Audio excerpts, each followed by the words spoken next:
You want to be a real estate investor, but you don't want to own rental properties. What else can you invest in? That's exactly what we're going to be talking about today on this episode of the Lady Landlords Podcast. I am Becky Nova, founder of Lady Landlords. Now, in our Lady Landlords community, we see women in there all day that are talking about owning their rental properties and what it's like going through that day-to-day tenant management. And every once in a while, we get somebody that'll pop up and be like, oh, I don't want to do this anymore. I have been a real estate investor for so long. I've been a landlord for so long. And honestly, I'm just kind of over managing tenants. And that's okay. There are so many different ways to be a real estate investor. I absolutely love it. And there are a ton of different things that you can actually buy that still involves real estate, but doesn't necessarily give you that day-to-day management that a lot of people just really don't want to do. And that's what I think is really the beauty of real estate is there's just a space for everybody in here. So today I'm going to give you a little bit of a list of some other things that you can still purchase within this real estate industry, and also how to find these opportunities and how to find different things that you can actually purchase. So the first one that I want to talk about today is buying land. There are so many different ways that you can be able to not only purchase that land, either decide to develop it yourself, to actually flip that, to be able to really just hold on to that. But when you buy land, what's great is that you don't actually have any tenants. You just have that. So it's really a great opportunity to see a potential in something. Sometimes there's different price points within land. That's something that you can absolutely pick up at a very cheap price sometimes. And if you can understand the value and really what to be able to do with that property. There's some really great opportunities to not only sell that to either another investor, but you can also sell land to a city. So if you can really do your market research and understand what the city plan is or a town plan is going to look like, it might really put you in the direction of what's going to be happening with some vacant land that you can go and be able to pick up. Another thing that I also see a lot of our lady landlords getting involved in is picking up commercial properties or mixed use. A mixed use is where you have a residential property and a commercial property all in one. Think about any movie you've ever seen that has New York City in it, for example, and you usually see some type of either restaurant or bodega or laundromat down below, and then you have that residential property up above. That would count as a mixed use because you have your commercial space and you also have residential space. There are so many different things that are great markets, even now after the pandemic, to still be able to pick up something that's a commercial property. For example, we have a member in Lady Landlords that has been very successful in picking up laundromats. Okay.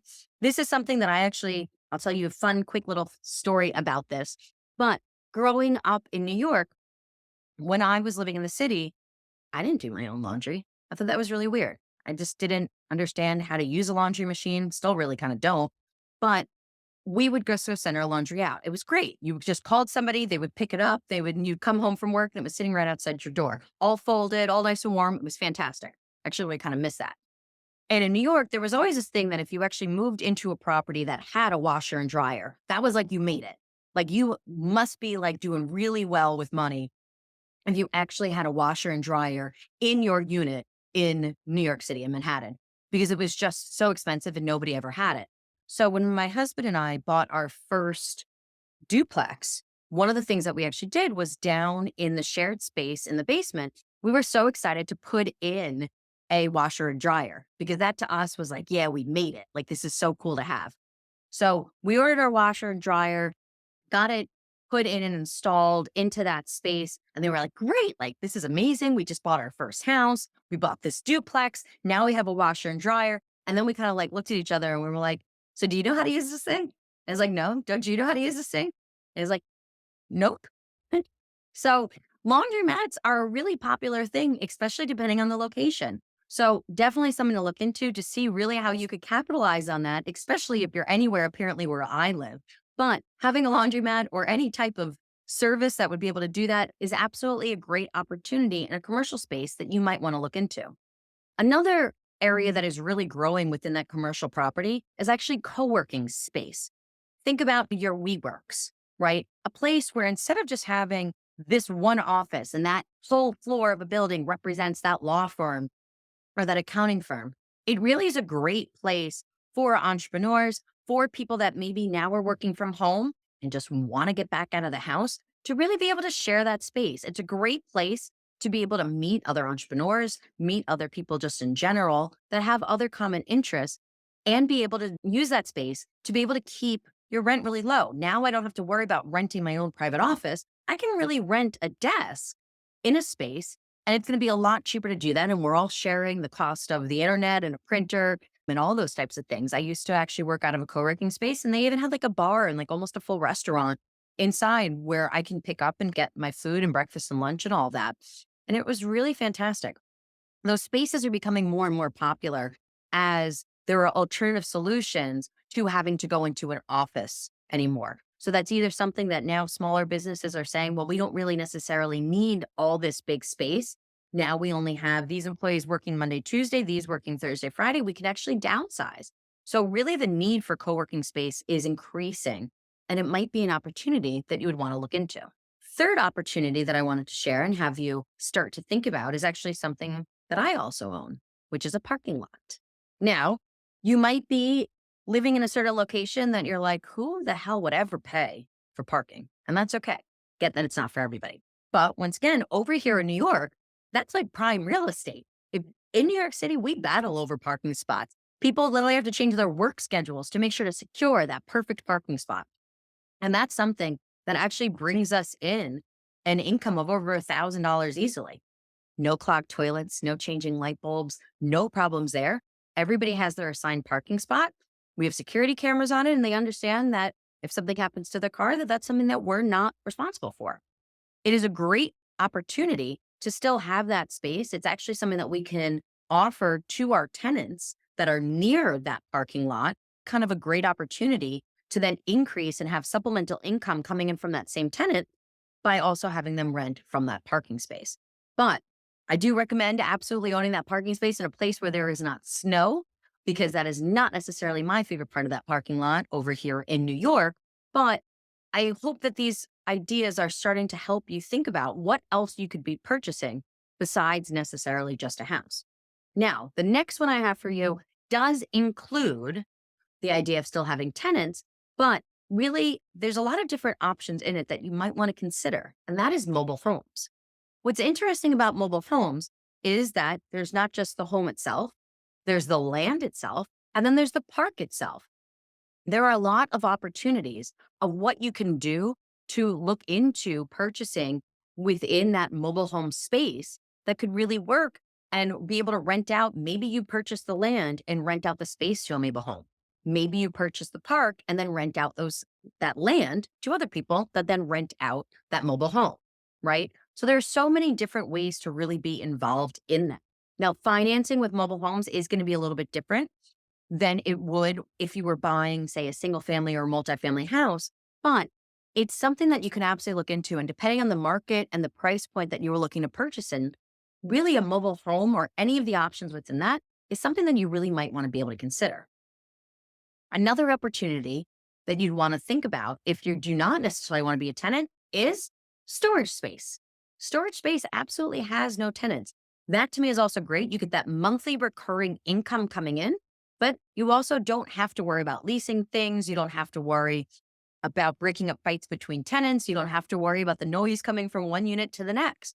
That's really just very simple leasing to use that space, controlling the coming in, going out, temperatures, things like that, depending on the setup of your storage unit, is really keeping your overhead costs rather low and very fixed.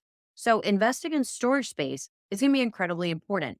This is also just a really helpful concept as people tend to be moving. I know over here in New York, most of the people that I know own storage space or renting storage space somewhere because they have more things and they've maybe either decided that they want to downsize into a different property, especially with the way that the economy is right now, and saying, hey, I'm going to put my stuff in storage until I can go and kind of buy that forever home when they're waiting for interest rates to come down.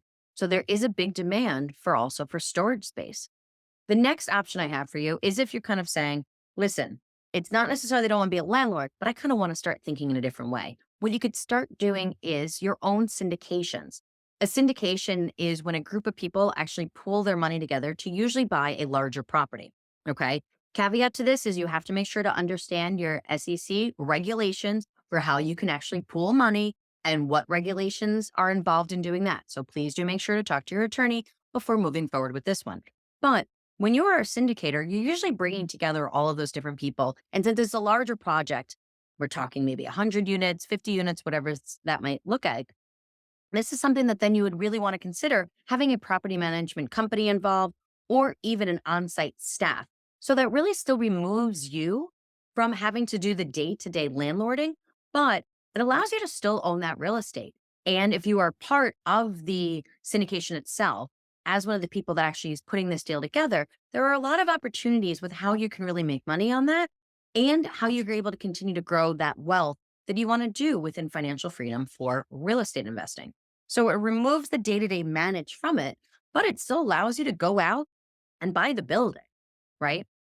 For any of the ideas that we talked about here, now let's move to the idea of what you should do to start finding some of these opportunities. Within this, there are definitely some places here where using a realtor is a great way to go. Commercial properties, land, parking lots, mobile homes, all those different things still would fall underneath talking to a realtor. Find now a commercial realtor. See what opportunity is out there for you in a little bit of a different space. That's okay. Start understanding commercial lending. We actually have a full podcast all about how to use commercial lending with my good friend, Howie Mann. So if you've not heard that episode, go back and go listen to it.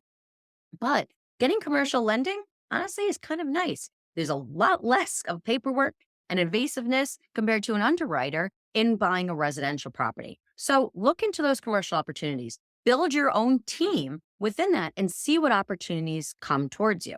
Networking is also a great space to be in here. This is something you have no idea what opportunities are going to pop up. Always make sure that you are letting every single person that you talk to know what it is that you are looking for. Because when other people have an idea of what you want, all of a sudden those things start to come back to you. It's really, really cool.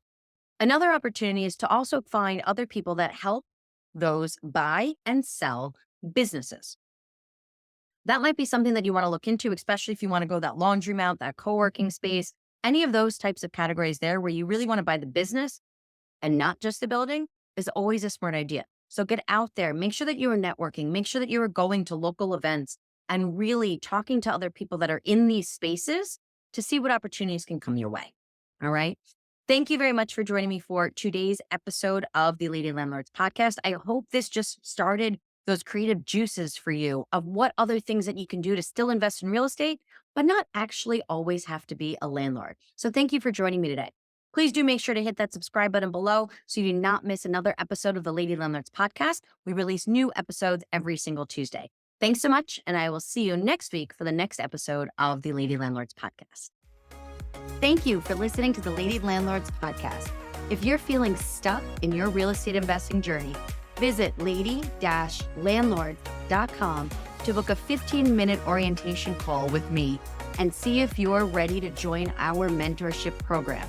Or you can subscribe to our newsletter and join our Facebook group for exclusive real estate investing tips and offers. Invest with confidence. Become a Lady Landlord today.